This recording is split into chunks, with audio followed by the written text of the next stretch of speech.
Hello, everybody. Let's continue our conversation about spectroscopy. We have spent a lot of time and we've expended a lot of effort to understand that we can use spectroscopy to determine the composition of pretty much anything in the universe as long as it has an absorption or an emission spectrum.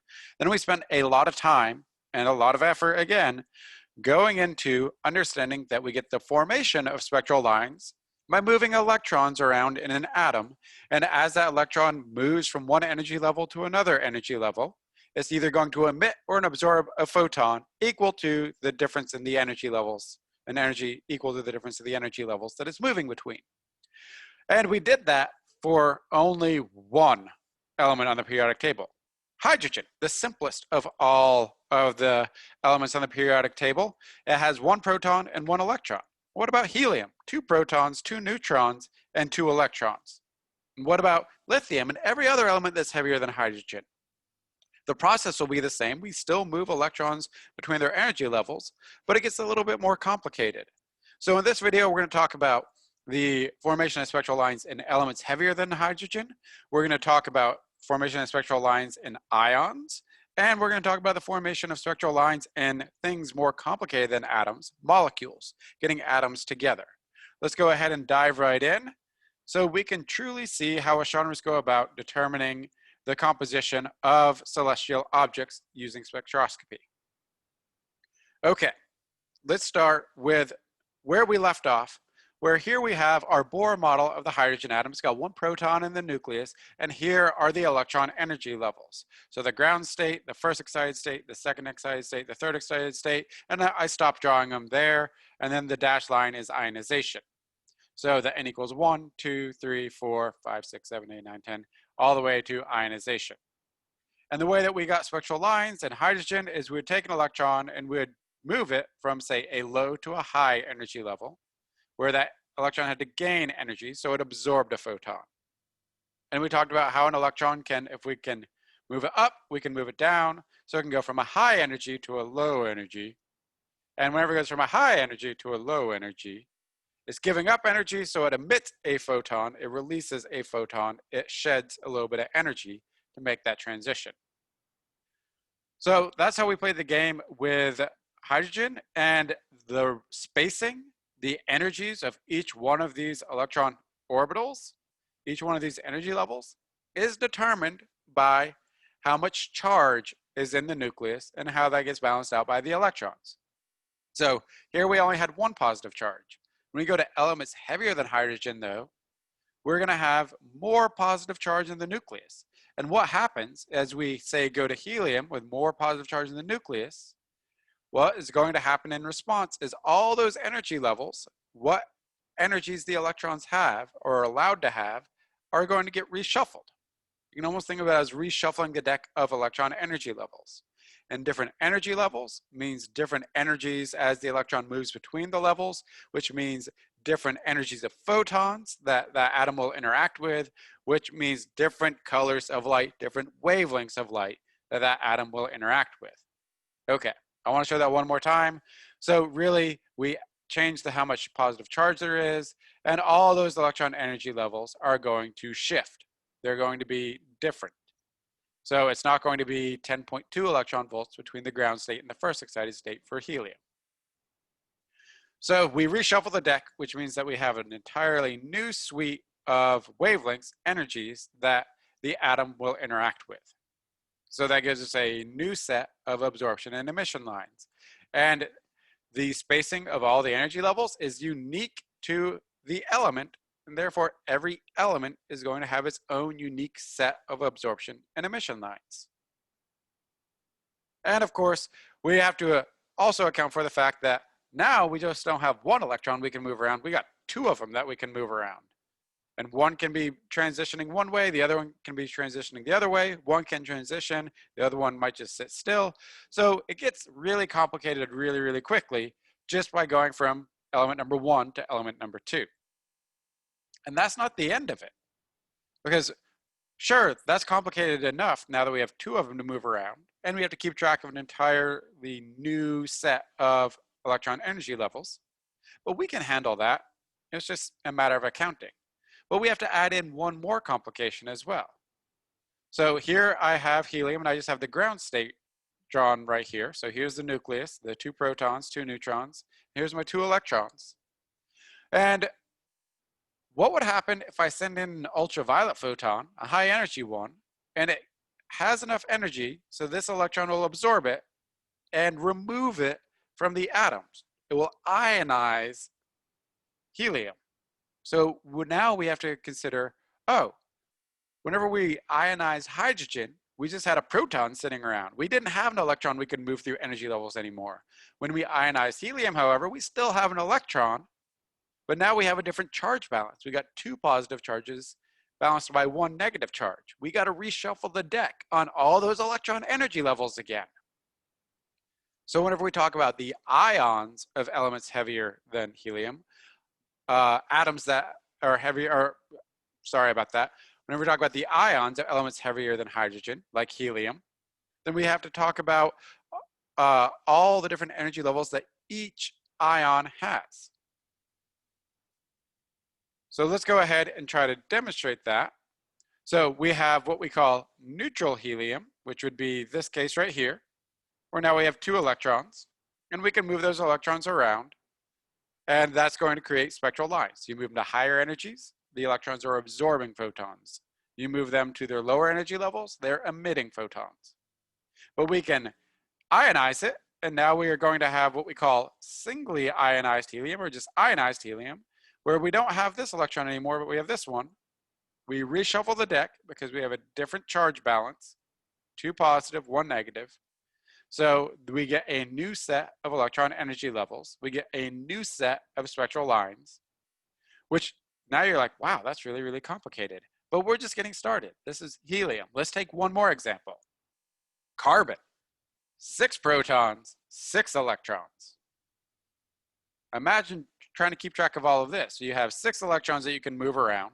Each one is going, as you move them, you have to consider all the different spectral lines as you bounce those electrons around between their energy levels. But then we could ionize it to singly ionized carbon, where we could remove one of them, and now we have 5 electrons balancing out the 6 protons. We reshuffle the deck. So what we call singly ionized carbon, usually indicated by the symbol for carbon C and then the Roman numeral 2. Now this is going to have its own set of absorption and emission lines.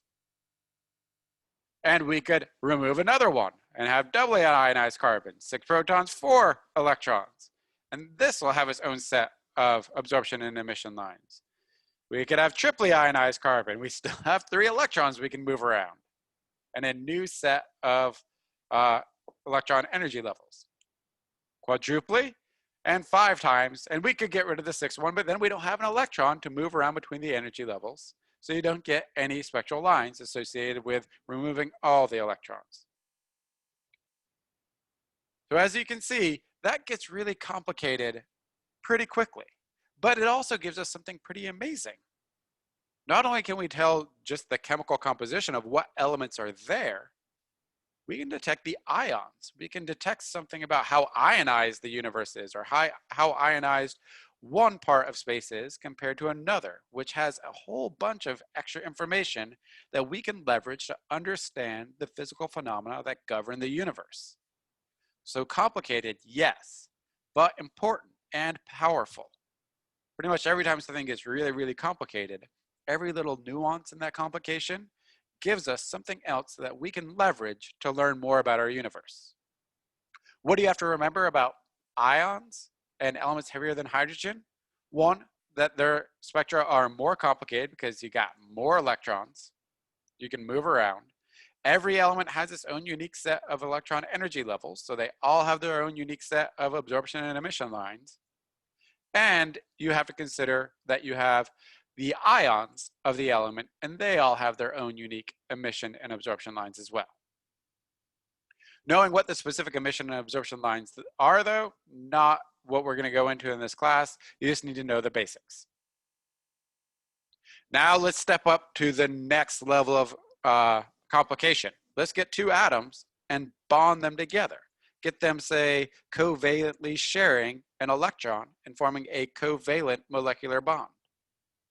So now we have two nuclei, positive charges here, positive charges here. They still have their electrons, and they're going to be sharing one of them. So this is a very complicated charge structure, and this molecule right here, which a molecule is just a tightly bound group of atoms held together by molecular bonds. But now we have a very complicated charge structure because we have positive charges over here, we have positive charges over here. That's going to create some pretty complicated and very, very distinct and unique electron energy levels. And we can move the electrons around. But we're also going to have the molecular bond itself to play with. So when we talk about the spectral lines and molecules, the game is very complicated, yet it gives us a way of determining the molecular universe. What molecules are out there? Are there organic molecules in that exoplanet way over there? Where do we find organic molecules forming? Where do we find all the molecules that we can think of? Where do we see water forming in the universe, which is one of the more common molecules in the entire universe? And we see clouds of alcohols floating around, complex sugars, all sorts of really, really cool complex molecules exist out there, and spectroscopy gives us a way to detect them. So let's break down spectroscopy for molecules. One, we got our spectral lines from electron transitions, just like we did with atoms, but more complicated because of the more complicated charge structure. We can still move these electrons around between the molecules' energy levels. And yes, it's pretty darn complicated, and I'll show you how much it changes a spectrum even for the simplest of all molecules. But we have the electron transitions just like we did before. That's one way to get molecular lines. These are usually in the visible and ultraviolet part of the spectrum. But we also have the molecular bond to play with. So here I have a lot of different things on the screen. So let me introduce you to the pictures. So here I just want to show you what a water molecule, what I'm going to be using for this example. Something that we're all familiar with. So here's the sort of Mickey Mouse, although this one's upside down, where we have our oxygen atom and our two hydrogens, H2O, two hydrogens, one oxygen.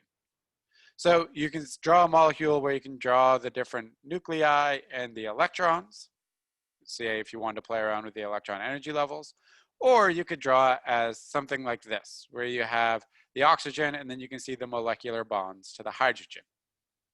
And you can think of a molecular bond kind of as a spring. And what can you do with a spring? You can stretch it, you can bend it, right? So you could stretch it out and you could bend it in various ways.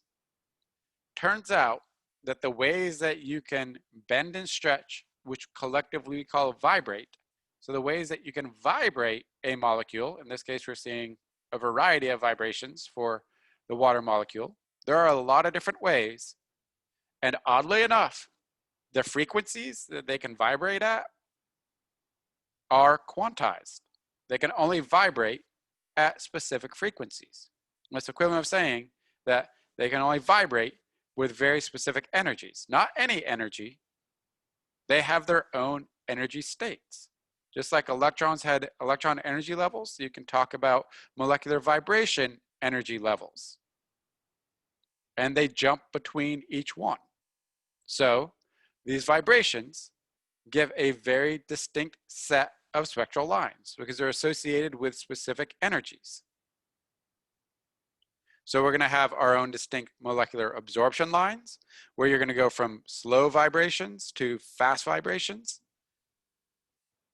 You'll have your own set of emission lines where you have a faster vibration. So maybe you're bending it like this, and then it's going to jump to a lower vibrational state. So it's going to vibrate at a lower frequency, a lower energy. So you can get emission and absorption from molecular vibrations, bending and stretching that chemical bond.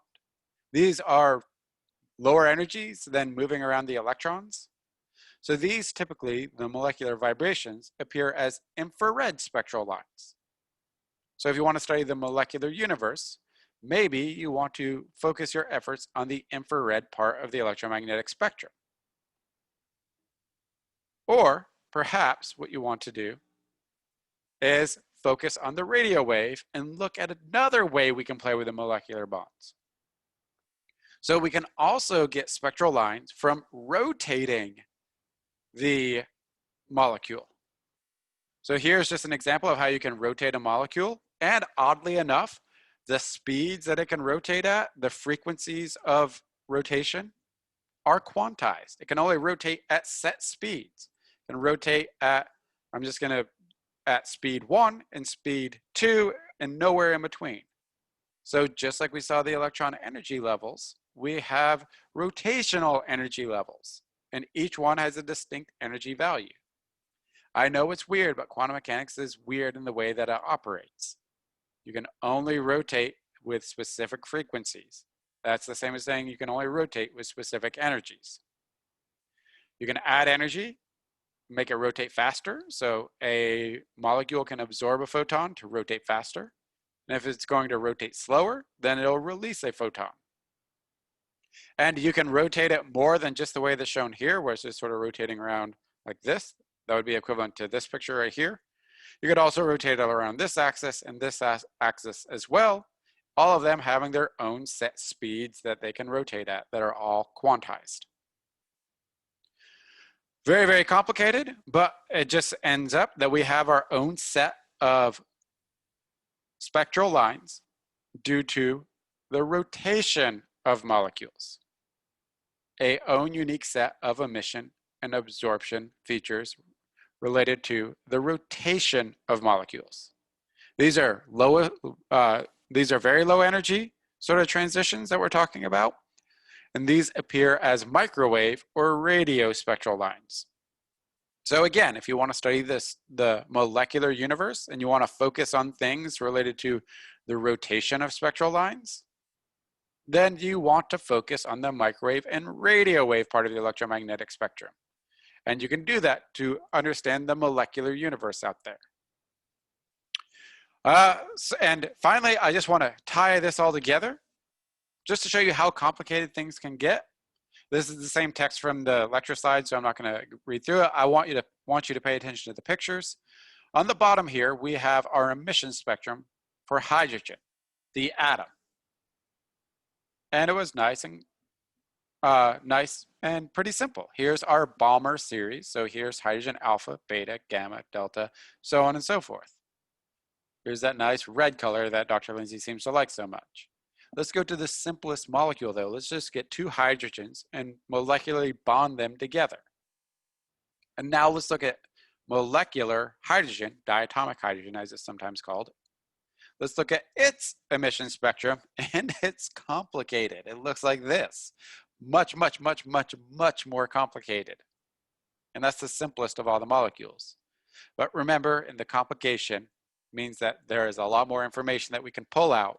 There's still a lot that we can learn, and yes, we can still identify the molecules.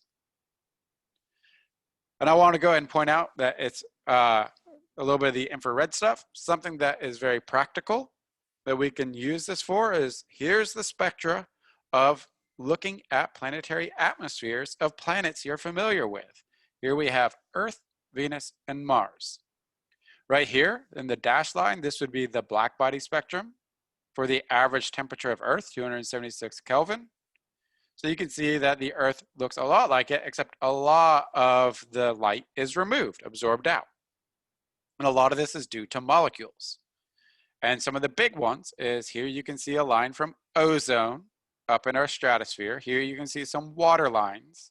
Notice that we're in the infrared, so we're looking at vibrational states of these molecules. Here's some more water lines over here, and here's a giant feature of how light gets absorbed by carbon dioxide. So we can look at a spectrum of a planet and determine its chemical composition, its molecular chemical composition. If you look at Venus, you don't really see water features anymore, but you see this big giant CO2 feature, and the same for Mars. So from this, I can determine that, oh, Venus and Mars seem to really only have mostly CO2. They have CO2-based atmospheres. Earth is a little bit more complicated. It has a nitrogen-based atmosphere, secondarily oxygen. But you're not getting spectral lines in this wavelength range for those molecules. Lots to learn, lots to appreciate here. Things get much more complicated once you go past hydrogen, but we can still do it, and we can use that to determine the chemical composition of the universe. I will see you in the next video.